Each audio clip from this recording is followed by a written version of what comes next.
International Silver Company presents Silver Theater, starring Thomas Mitchell and Edna Best in Census 1940, directed by Conrad Nagel.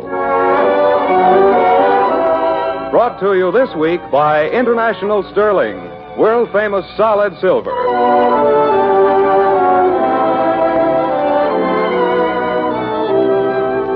And here is our director, Conrad Nagel. Good afternoon, ladies and gentlemen. We welcome you to the 29th program in the current Silver Theater series. Today, our guests are Thomas Mitchell and Edna Best, stars of the new RKO production, Swiss Family Robinson. Our play is a timely one, Census, 1940, which has been especially written in collaboration by True Boardman. Next Sunday, another important star returns to the stage of our Silver Theater, and if you'll wait a moment after today's play is ended, I'll tell you all about her. And now, before our curtain rises, we'd like to elaborate, if we may, on the comment a very knowing hostess made when she said, people eat with their eyes. Yes, ladies and gentlemen, people do eat with their eyes. For it's not the food alone that makes a dinner memorable. It's the daintiness of linen and china, the sparkle of glassware, and most especially the gleam of really good silver. Sterling silver, of course, is more than good. That's why you'll find it on the tables of so many distinguished homes. It's genuine, solid silver, as enduring as precious jewels. Among the most impressive of sterling designs are those fashioned by international silversmiths. For there is something more than mere skill in international sterling patterns. There's an ideal of perfection, a warm beauty and richness, and the pride of silversmiths who have been master craftsmen for 5 generations. You can read it in every piece of international sterling silver. So if you would entertain regally, ladies and gentlemen, choose solid silver. And when you choose, look for the name of the world's foremost silver house, International. International Sterling Silver.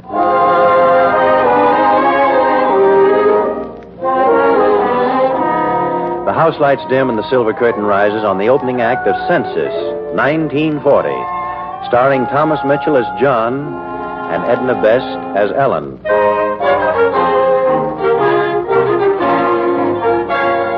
The time, late afternoon of a day in April, 1940. The scene, a small house overlooking the sea on the Massachusetts coast. Yes? Good evening. I'm the census taker. Oh, good evening. Come on in. Oh, thank you. Are you the lady of the house? Me? Lord, no. I just come out here days to cook and clean for Mr. Thompson. Oh. Then may I see the owner now? Oh, yes. He's right in the other room there. Oh, young man, maybe I ought to warn you. He's sort of failing, Mr. Thompson is. You mean he's ill? Well, he has been. Sometimes I hear him talking to himself in there, like there was somebody with him. Really? Oh, he's a nice enough old fella, but queer-like, you know. Just as liable as not to go plumb off to sleep while you're talking to him. Oh, but don't think nothing of it. Come on. Yes? Oh, Mr. Thompson, it's the census man. Huh? Census. Oh, come in. Well, I'll get on with my work. Sit down, young man. Sit down. Thank you, sir. Or should I say captain? Captain? This room looks almost like the bridge of a ship, so I thought perhaps... Oh, I noticed that, did you? Yes, I did sort of make the place ship-shape. Then you are a seaman, sir? Seaman? Me? Well, in a way, but not exactly. Matter of fact, my home is in Lawrence County, Kansas. Well, I'll just start on these questions. Now, let's see. I have the address. Now, your full name. Your full name, sir. Oh, my name. John S. Thompson. S for Sloan. Does anyone else reside here, Mr. Thompson? What's that? Are you married, Mr. Thompson? John, he's asking about our being married. I know, Ellen. What? Mr. Thompson, didn't you hear me? I asked if you were married. Answer him, John. Tell him about us. You remember, even though it's over 40 years ago, you remember. You must remember. 40 years ago.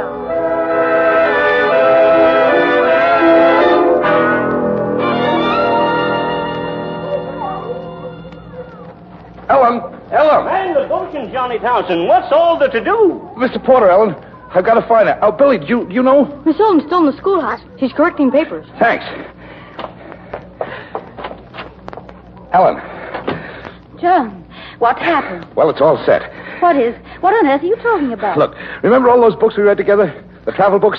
The ones on navigation? Yes, of course I remember. Well, I'm going to find out whether those books told the truth or not for myself. You're not going away? I'm going to see Ellen. I settled it with Dad today. How long will you be? How long? I'll be gone for good. Oh, I might come back to visit sometimes, but I'd be living as a sailor. Just think, Ellen, a Thompson is going back to the sea. Going back? Don't you remember? I told you my grandfather was a sea captain. Captain Richard Thompson of the good ship Eagle. Well, I'll be a captain myself someday. Of course you will. A fine one. Ellen, did you ever imagine what the ocean must be really like? Oh, we've read about it and talked about it. But how could we really know, living hemmed in by land as we always have? We couldn't possibly know. Oh, it hasn't been quite so bad for you. Being brought up in Canada, you at least had the big lakes. Still, that's not the same as the ocean itself. And now I'm going to see it, Ellen. I'm going to hear the song of the waves, like those in the poems we read together. I'm glad. It's important to do the thing you've always wanted. Your life's just wasted otherwise. Yes. I'm glad for you. I knew you would be. Ellen, you're crying. No, I'm not. Well, if I am, it's just because I'm happy for you. Well, why should you cry if you're happy? I don't know. Maybe it's not just that. Maybe it's because I'm jealous. You love the sea and you can do something about it. A man is free, but a girl... Then you feel the same way? Haven't I read all those books, too? Don't you suppose a girl can wish for the songs of the waves? Ellen. But the difference is, I can't do anything about it. But you can. Or you could. How? Would you be scared to be a sailor's wife? Oh, John. I love you, Ellen. If I never said so, it's because I didn't think I had a chance. You've been to college and all. And me, well, I'm just like a million other fellas. But if you'd take a chance on me, I'd try to be worthy of you. Honest, I would. Oh, darling, why have you waited so long to tell me? Marry me, Ellen, and come with me. We'd get a little house in some port town, Salem, Massachusetts, maybe. And I'd be at home for a few months every year anyway. And later, when I got to be a captain, you could live on the ship with me. Will you do it, Ellen? Of course I will. Only... Only what? What's wrong? Well, it costs a lot to travel clear to Massachusetts and then get a house. Yeah, that's right. Maybe you'd better go on without me. You think I could do that now? Wait. Ellen, I know what we do.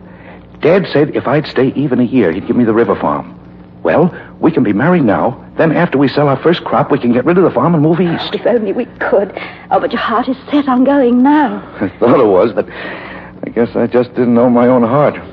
Maybe that's because it's more yours than mine. Oh, John, are you sure? You sure you don't mind waiting? When I'll have you, I could wait forever. Well, anyway, almost forever. Oh, darling.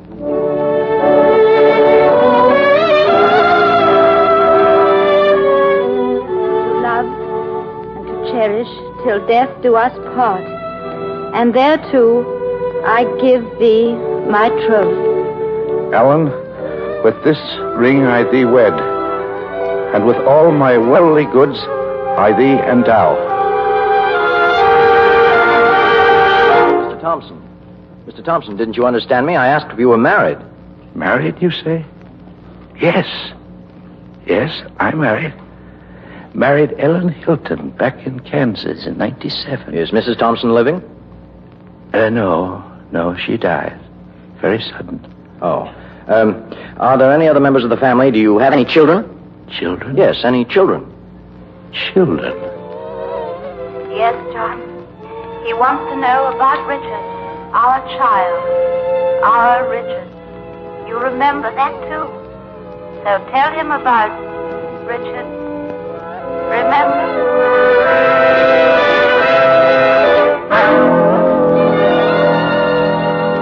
$700, Ellen. That's a crop to be proud of. No farm in the section had a better yield to the acre. Oh, you work hard, darling. That's the reason. John. Yeah? There was a package came for you today. It's in the other room. Book, isn't it? Wouldn't be surprised. What's the name of it? The Trade Winds Call. And they still do, don't they? Well, don't they for you? We promised ourselves we'd go east a year ago. Yes, I know, but I'm afraid we can't very well. You've changed your mind. You don't want to go. I felt that. No, it's not that. It's just that we waited too long. Too long? John, we can't go now for at least another year. Another year? Ellen. Oh, darling. We owe our child security, even if we don't ask it for ourselves. Of course we do.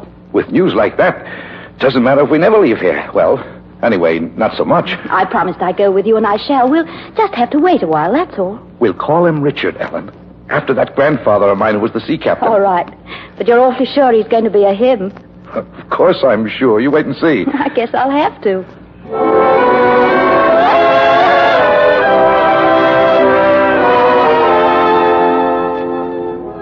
You may go in now, John. How's Ellen? Well, she's had a pretty bad time. I'm afraid there won't be any more children. I see. Thanks, Doctor. Go on in.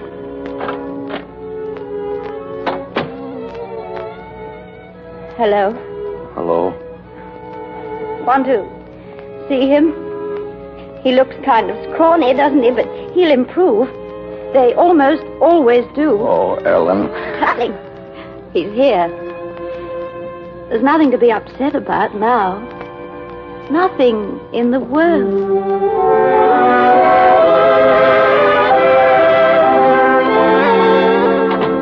Yes, Ellen? Jim says you wanted me. What's wrong? Stand where you are. Huh? Right there.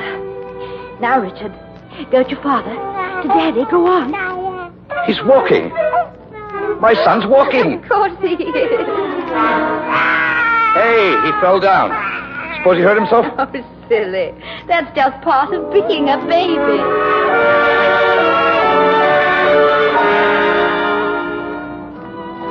Then, son, the pony didn't get out of the barn himself. You let him out. Yes, sir. You lied to Daddy, Richard. Yes, ma'am. I guess you gotta lick me, huh, Daddy? I guess so, son. Better get on up to your room. All right, sir. His first lie and his first licking. You have to do it, John. Afraid so. Got to start him right. But I sure wish it was me instead.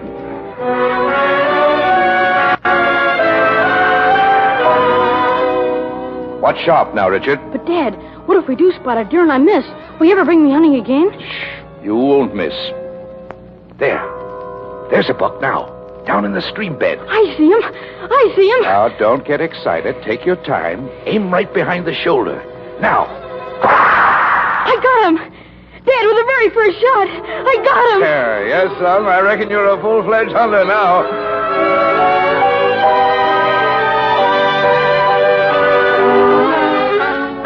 The Navy, Richard. But you're only a boy. I'm almost 18. Dad, you understand. We're in this war now. Somebody from this family ought to be doing his bit. And as long as they turned you down, I thought... John, you didn't tell me. Oh, I'm sorry, Dad. It's all right. I did try to join the Navy, Ellen. I knew somehow you'd understand. But it seems they only want younger men. But you will let me go. Please. I'll be all right. And you said yourself, a Thompson really belongs on the sea.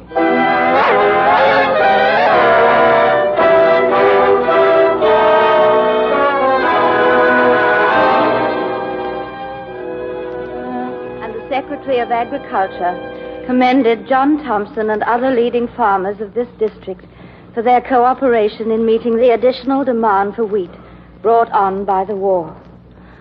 Oh, darling, in the paper. Oh, I'm so proud of you. Lots of farmers are doing as much as I am. John, what's wrong? Ellen, a letter. It was a letter. From Richard? What is it? Tell me. Ellen, you've got to keep hold of yourself. This just came. Better read it. No. It's not true. Steady, Ellen, steady. It's my fault. I shouldn't have let him go. John! John!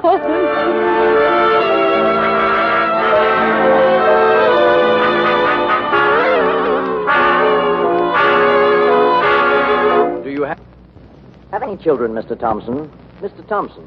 Yes. Yes. Children. One child. We had one child, Richard, born 1900. Your son is living? He joined the Navy in 17.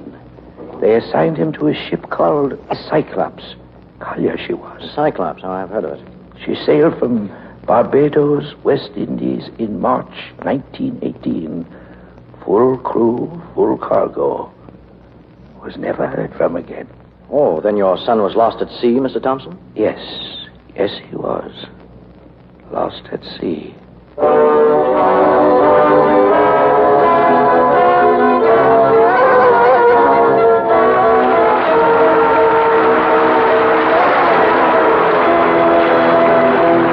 This is Conrad Nagel again, ladies and gentlemen. There's just a moment before our second act curtain goes up, and it's a moment we'd like to have you spend with an old friend of yours, a young man who brings news of a grand opportunity for you this spring.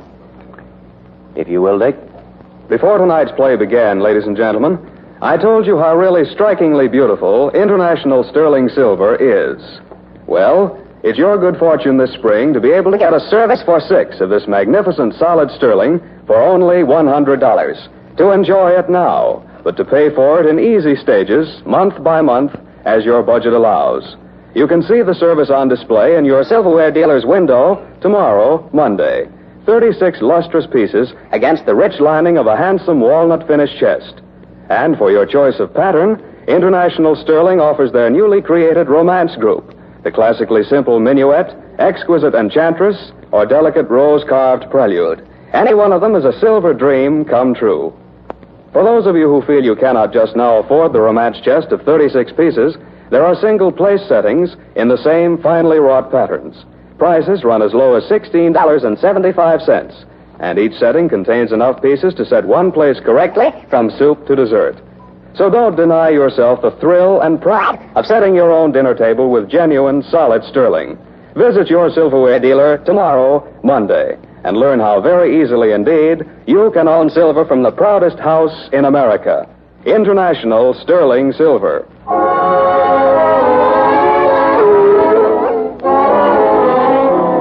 The house lights dim and the silver curtain rises on the final act of Census 1940, starring Thomas Mitchell and Edna Best as John and Ellen Thompson. The scene is the same, the small seaside cottage.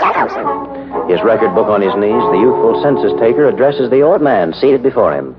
Well, Mr. Thompson, sir, if you're tired or don't feel up to it, I can come back and finish this some other day. Nothing of the kind. Census is important. People have got to help all they can.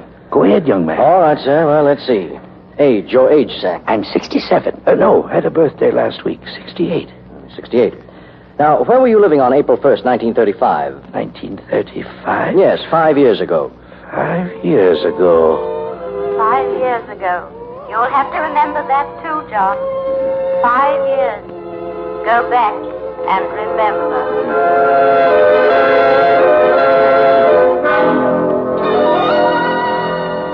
Yes, Mr. Thompson, I can show you the itinerary right here. I brought a map from the office.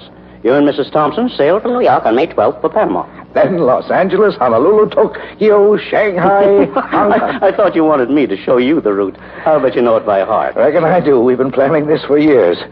But something always kept coming up. Mrs. Thompson's birthday is next week, and I want this to be a surprise for her. I understand, sir.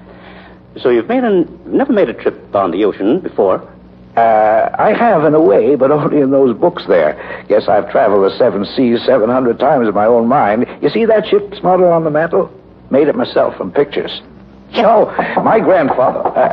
remember, mum's the word. Yes, of course. Yes. Oh, John, there's a... Oh, I didn't know you were busy. So, this is Mr. Marcus, Mrs. Thompson. How do you do, do? Mrs. Thompson? John, if you can come for a minute, there's a delegation out here to see you. A delegation? Yes, Henry Leonard and 3 others. Oh, well, will you excuse me, Mr. Marcus? Certainly, sir. Come, Ellen. Hello, John. Hello, John. Hello, Tom. Hubble, Hank, how are you? What is all this? You tell him, Hank. And if this district has any leading citizen, I guess you're it. You don't tell me. No, John. This is serious. Oh, my mistake. Go ahead, Hank. There's lots of things we aren't forgetting, John. How you figured out a way to help us keep our funds and the banks weren't lending a dime. How you thought up that idea of a cooperative during the drought. Get to the point, Hank. All right, I will. John, we've been talking it over, and we want you to run for Congress in this district. Oh, darling, isn't that wonderful? We're right certain we can put him over, Miss Thompson. Sure we can. What do you say, John? Well, I'll have to talk it over with the boss. That's Ellen. Did have some other plans, but, well, I'll think about it. You do that, and let us out. Come on, boys. Think it over, John. So long. Thanks. John, why didn't you tell them yes? What could possibly be more worthwhile than this? Nothing, I guess. Nothing. What's wrong?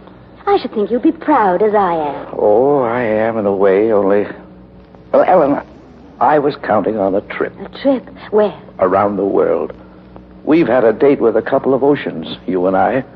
Or maybe you've forgotten. No, I haven't forgotten. I've never forgotten. But there's always been something to stop us. Now I thought we could make it at last. Oh, but this is more important. You must see that. Is it? Well, maybe you're right. Maybe it is. Then you'll do it. You will run.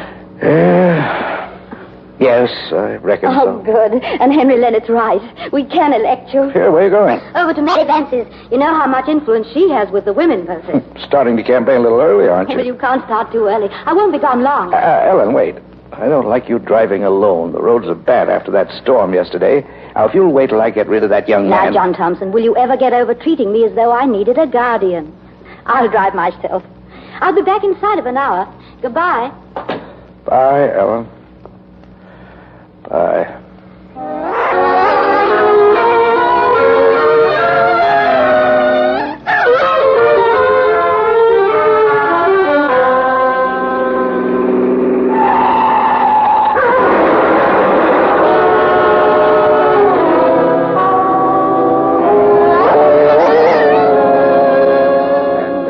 Apparently there was ice on the road which caused the car to skid and turn over.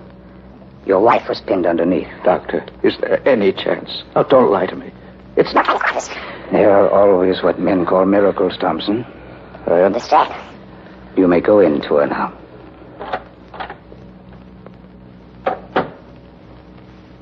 Hello. Hello. Ellen. So glad you got here.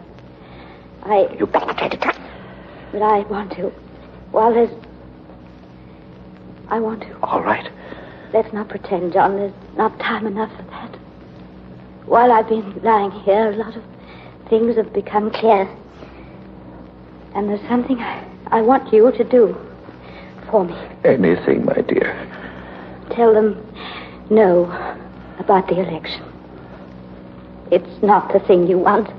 I see now that long ago, without meaning to, I took you away from another love. Ellen. I took you away from the sea. And now I want to give you back to her. Promise me that you won't let old memories keep you here. We had a dream once to follow the sun into the sunset. And John, I want you to fulfill that dream now for both of us. Oh, my dear. You will, won't you? You'll go to the sea. Yes, Ellen.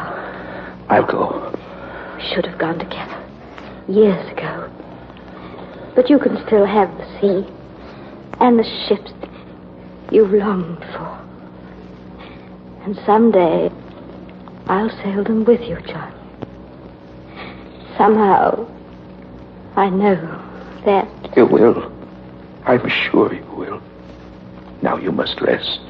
You must rest, my dear.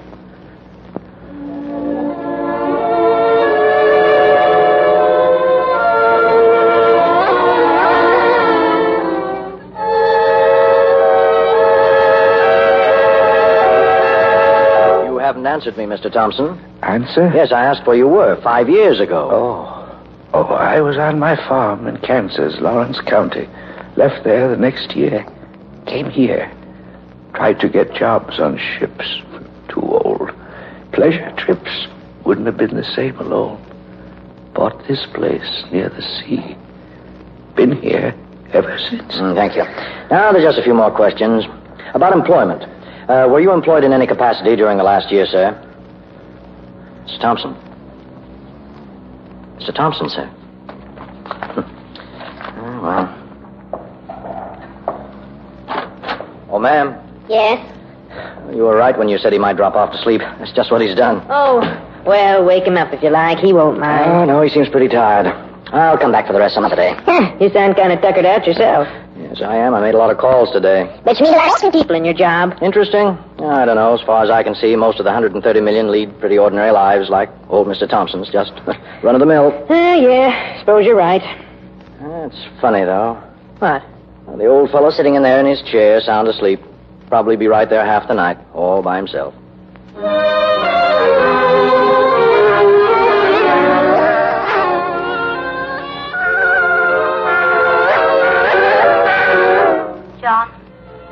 John, darling. Oh, did I forget some questions? No, you didn't forget. But the census fellow. He's gone. But he hadn't finished. Will he be back? I don't think he'll need to come back. But the census is important. Every citizen should help. That's true, darling. But with so many, many others to be counted, don't you think the census man could do without just one name? What do you mean? Ellen,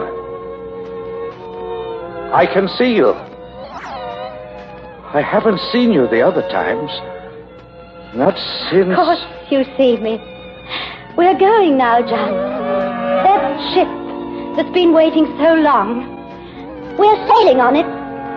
Together. Together? Ellen. Oh, my dear. At last.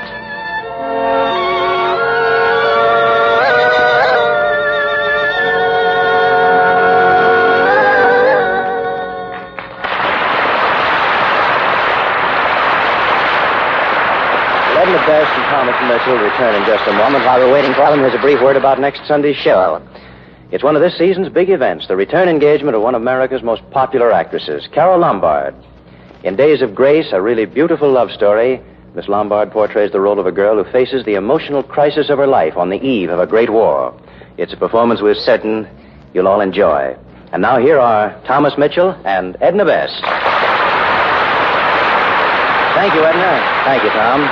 For two of the finest performances I've ever heard. You know, ever since I saw the preview of your new picture, Swiss Family Robinson, I wanted you here in Silver Theater, so today's a happy day for me. Well, that's even all around, Conrad. Because I, for one, certainly wanted to be here. And for my part, Conrad, I spent so many pleasant half hours listening to your Silver Theater plays that I particularly enjoy taking part in one myself. Just as I enjoy owning that lovely international silver you talk about. It's one of my proudest possessions. Well, I'm sure almost every star in Hollywood agrees with you there. And Edna and Tom, I certainly hope you'll be back with us again real soon. You just say the word. We'll be here. Goodbye, Conrad, and that goes for me, too. Thank you both. Goodbye. Well, good friends, this is Conrad Nagel bidding you all good evening and thank you. See you next Sunday with Carole Lombard. In the meantime, remember, when you buy solid silver, be sure to look for the name of the world's foremost silver house, International. International Sterling Silver. Original music on today's program was composed and conducted by Felix Mills. This is Dick Joy speaking for International Sterling. All names and designations of persons and organizations used in the dramatic portions of this broadcast are fictional. Thomas Mitchell may soon be seen in the Saul Lesser production, Our Town. Next Sunday, Silver Theater will be heard over many of these stations 1 hour earlier in those sections not observing daylight saving time. This is the Columbia Broadcasting System.